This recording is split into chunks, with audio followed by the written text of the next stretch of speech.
A paz de Deus a todas as nações, sou Sandro Pedro, aqui no canal Eclesiastes 11:5, hoje para falar sobre o Poço de Jacó. Onde ele se encontra hoje?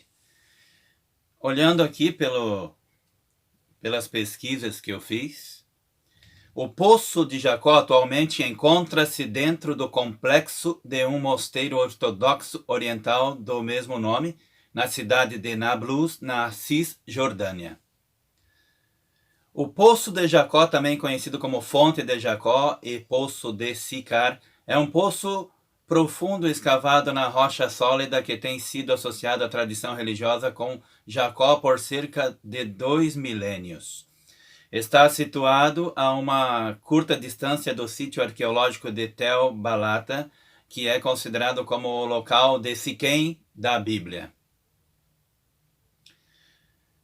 Como eu falei, onde fica hoje o Poço de Jacó? O poço atualmente encontra-se dentro do complexo de um mosteiro ortodoxo oriental do mesmo nome, na cidade de Nablus, na Cisjordânia. Deixa eu ver se eu peguei mais dados sobre o Poço de Jacó. Deixa eu ver.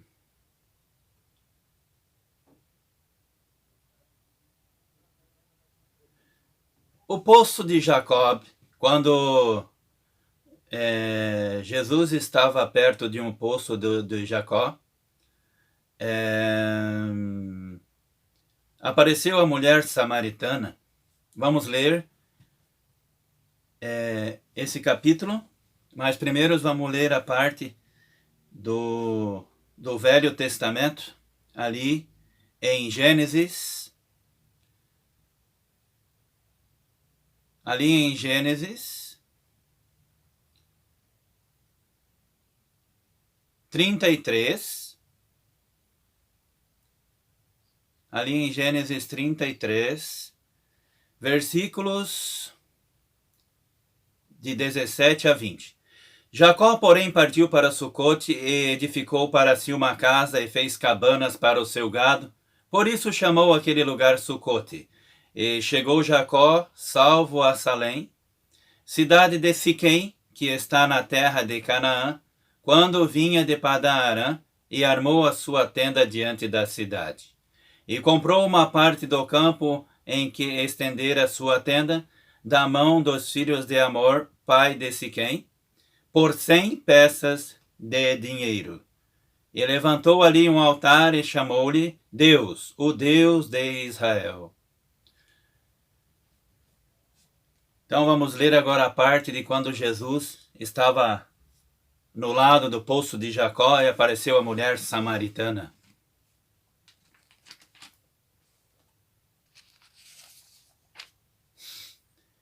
É João capítulo 4. Quando os fariseus ouviram que Jesus fazia e batizava mais discípulos que João, se bem que Jesus não batizava, e sim os seus discípulos, ele deixou a Judéia e voltou outra vez para a Galiléia, e era-lhe necessário passar por Samaria. Chegou a uma cidade samaritana chamada Sicar, perto das terras que Jacó dera a seu filho José. Estava ali a fonte de Jacó e Jesus, cansado da viagem, assentou-se junto à fonte. Era quase meio-dia.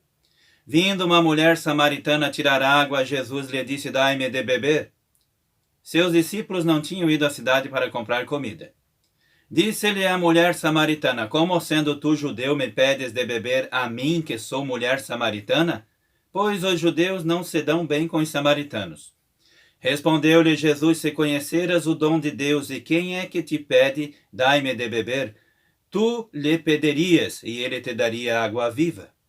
Disse-lhe a mulher: Senhor, tu não tens com que tirá-la e o poço é fundo, onde tens a água viva? És tu maior do que o nosso pai Jacó, que nos deu o poço, do qual ele próprio bebeu, bem como seus filhos e seu gado? Respondeu Jesus: todo aquele que beber desta água tornará a ter sede, mas aquele que beber da água que eu lhe der nunca jamais terá sede. Deveras a água que eu lhe der se fará nele uma fonte de água que jorre para a vida eterna. Disse-lhe a mulher: Senhor, Dai-me desta água para que eu não mais venha ter sede, nem precise vir aqui tirá-la. Disse-lhe Jesus, vai, chama o teu marido e volte aqui. Respondeu ela, não tenho marido. Disse-lhe Jesus, tens razão em dizer que não tens marido, pois já tiveste 5 maridos e o que agora tens não é teu marido. Isso disseste com verdade. Disse-lhe a mulher, Senhor, vejo que és profeta. Nossos pais adoraram nesse monte, mas vós, os judeus, dizeis que é em Jerusalém o lugar onde se deve adorar. Disse-lhe Jesus, mulher, crê-me, a hora vem em que neste monte, nem neste monte, nem em Jerusalém adorareis o Pai. Vós, os samaritanos, adorais o que não conheceis, nós adoramos o que conhecemos, pois a salvação vem dos judeus. No entanto, vem a hora, e já chegou, em que os verdadeiros adoradores adorarão o Pai em espírito e em verdade, pois o Pai procura a tais que assim o adorem. Deus é espírito e importa que os que o adorem em espírito e em verdade. Disse-lhe a mulher, eu sei que o Messias, chamado Cristo, vem. Quando ele vier, nos explicará tudo. Disse-lhe Jesus, eu sou o que falo contigo. Eu o sou, eu que falo contigo. Naquele momento chegaram os seus discípulos e maravilharam-se de encontrá-lo, falando com uma mulher. Mas nenhum deles perguntou, que queres ou por que falas com ela? Então, deixando o seu canto, a mulher foi à cidade e disse ao povo, vinde, vede um homem que me disse tudo o que tenho feito. Poderia ser este o Cristo? Saíram da cidade e foram ter com ele. Enquanto isso, os discípulos lhe rogavam, mestre, come. Ele, porém, lhes disse, uma comida tenho para comer que vós não conheceis.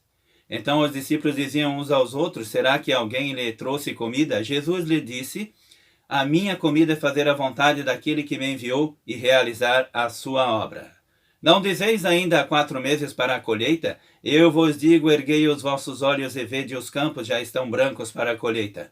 O que colhe recebe desde já o seu salário, desde já ceifa o fruto para a vida eterna, e assim se regozijam tanto o semeador como o que colhe.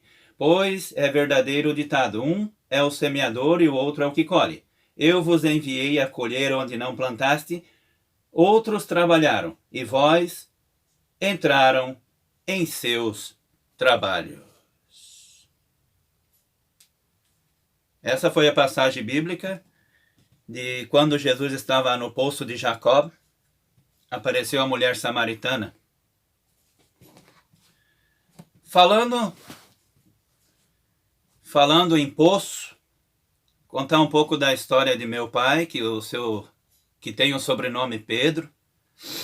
Eu, Sandro Pedro, peguei esse nome como símbolo, esse segundo nome Pedro, a partir do dia 20 de março de 2020.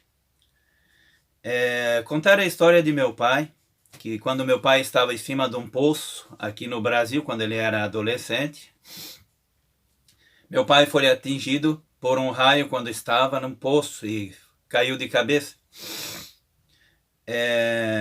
Quando aconteceu isso, o meu tio, segundo o meu tio, parece que nem 8 homens conseguiam segurar o meu pai nessa hora pela força que ele estava se batendo. Quando aconteceu do meu pai ter sido atingido por um raio, o meu avô e minha avó, esses que vocês estão vendo aqui atrás, enterraram meu pai na terra, deixaram só a cabeça para fora, e para que a terra puxasse a energia do raio. E isso aconteceu aqui no Brasil quando meu pai era adolescente e eu não tinha nem nascido.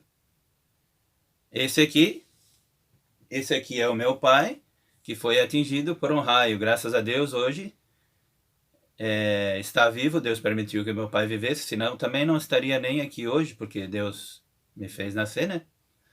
E que Deus abençoe a todas as nações, em nome de Jesus.